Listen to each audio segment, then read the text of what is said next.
dejando caer el cable al fondo del océano. Se trata de un arriesgado intento de conectar la red telegráfica estadounidense con Europa y también Asia. El telégrafo revolucionó la forma de obtener y recibir información.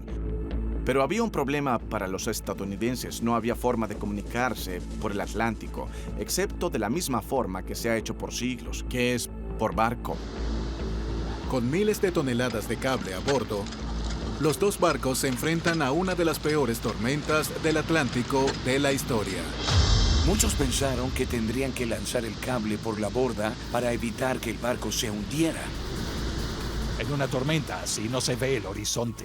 Solo pueden ir al punto de encuentro y rezar porque el otro esté allí.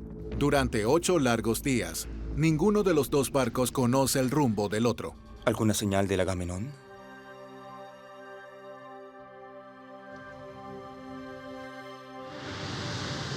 Pero al 9º día, Cyrus Field y la tripulación de la fragata Niágara divisan al Agamenón a 48 kilómetros de su punto de encuentro. Es extraordinario que los barcos sean capaces de finalmente reunirse. Es casi increíble que sobrevivieran. Ahora, lo más importante de todo es cómo unir los dos cables de estos barcos. Estamos a mediados del siglo XIX. No tenían herramientas modernas. Es el punto más débil de todo el cable. Con los dos cables fusionados, los barcos se separan de su punto de encuentro en el Atlántico, ahora unidos por un cable telegráfico de 3.200 kilómetros, dirigiéndose a costas opuestas. Los dos barcos estarían conectados mientras descargaban el cable. Esto requería una navegación con precisión absoluta.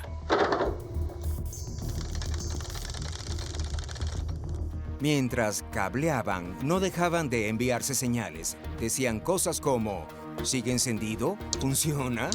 ¿Aún tenemos conexión? Sabían que, si perdían la conexión, significaba que el cable falló en algún punto. El proyecto del cable transatlántico era un gran cúmulo de estrés. Imaginemos cómo era para alguien cuya salud ya estaba en riesgo empezar un proyecto. Estaba en juego su fortuna y su reputación por este proyecto casi imposible.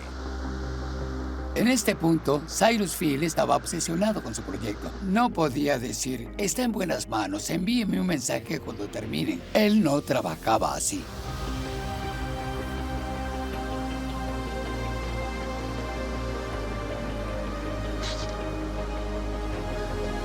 ¿Eso es tierra?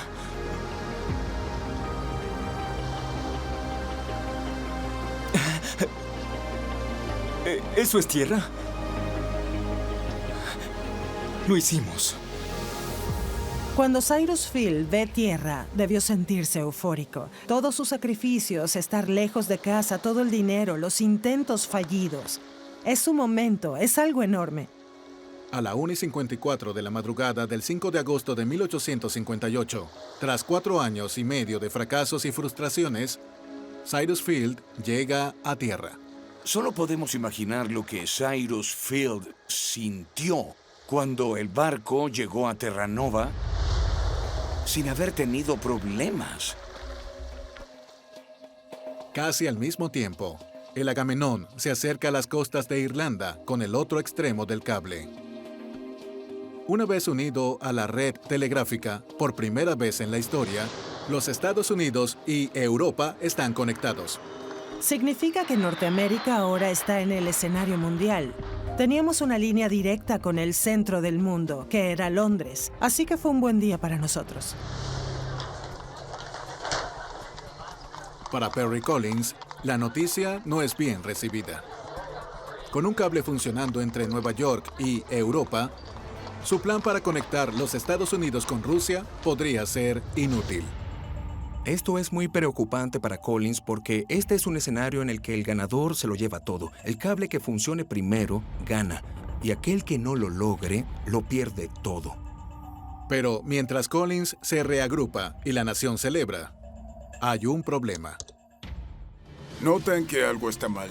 Las señales no son claras, son casi indescifrables. La señal es muy baja. Hay algo mal en el sistema.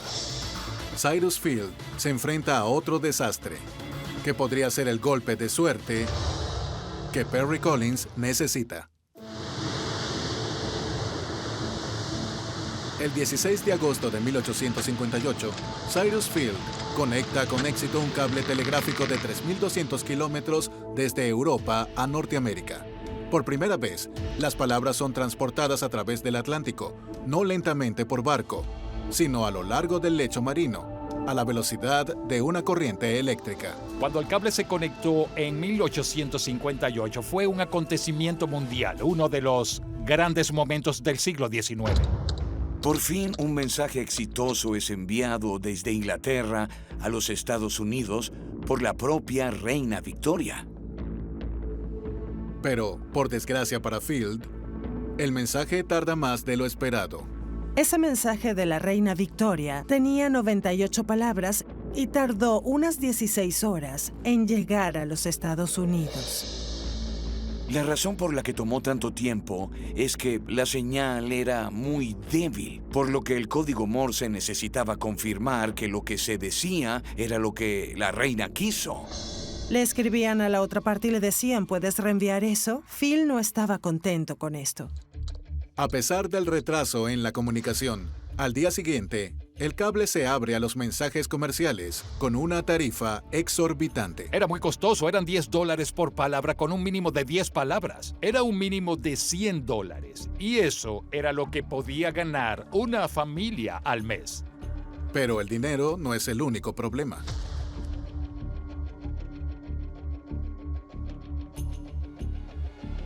El mensaje se debilita cada vez más con cada envío. Y luego, eventualmente, los mensajes dejan de llegar por completo. La fe de Cyrus Field en su jefe de electricistas, Edward Whitehouse, está decayendo, así que reclama el talento de otro miembro del equipo, el físico William Thomson.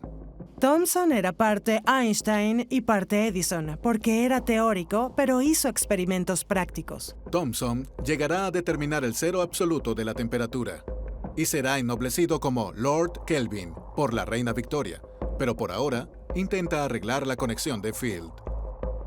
Thomson hace algo muy importante para determinar la salud del cable. El galvanómetro de espejo es un dispositivo muy inteligente. Se basa en el hecho de que la electricidad y el magnetismo están siempre presentes entre ellos. Y hace este pequeño dispositivo, es un pequeño imán colgando en un espejo, y cuando la bobina tiene electricidad alrededor, ese vidrio se mueve un poco. Así que cuando iluminaban ese espejo, podían ver por cómo se movía la luz, cuando la corriente funcionaba y cuando no. Significaba que en lugar de requerir gran cantidad de energía para que funcionara un sistema de telégrafo tradicional, podías tener un sistema visual con niveles mucho más bajos de energía. ¿Ves algo, Thomson? No está funcionando. Dale más voltaje. Freirás el cable. ¿Cuál es tu solución? No quemar el cable para empezar. Escucha. Basta. Tiene razón. A mediados del siglo XIX, la noción de electricidad y magnetismo sigue siendo casi mágica. No se entiende muy bien. Y desde la perspectiva de Whitehouse, la solución más obvia es aumentar el voltaje, forzando una señal más fuerte a través del cable. Negándose a ceder, Whitehouse lleva el cable al límite. Tras 4 años y medio de trabajo incansable, el equivalente moderno de $250 millones invertidos, y un cable transatlántico que ha funcionado menos de un mes,